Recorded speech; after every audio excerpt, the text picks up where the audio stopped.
Sveikučiai visų čia atvykę į top 10 faktą apie Ulicytę. Taigi, pradėkime. Faktas numeris 10. Ulicytė yra greitų mašinų entuziastas. Faktas numeris 9. Dėl traumatizuojančio įvykio vaikystėje Ulicytė bijo naudotis tualetu. Užtat gamtinius reikalus atlieka lauke. Faktas numeris 8. Ulicytės tėvynė yra Uzbekistanas, Čiliako miestas. Faktas numeris 7.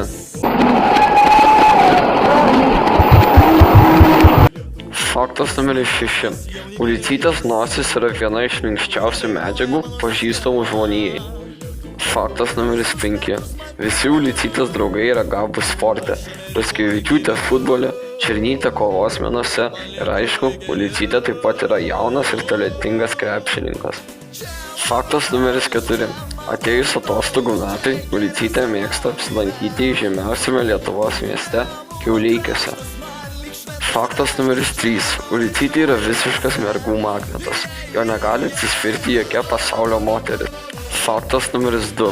Ulicytė anksčiau treniruodavosi kung fu, tačiau pasidarė mandras ir skelbė dvikovą Černytei, kuri visiškai sutrupino Ulicytės šlaunikaulį. Po šio įvykio Ulicytė visiškai metė tą sportą.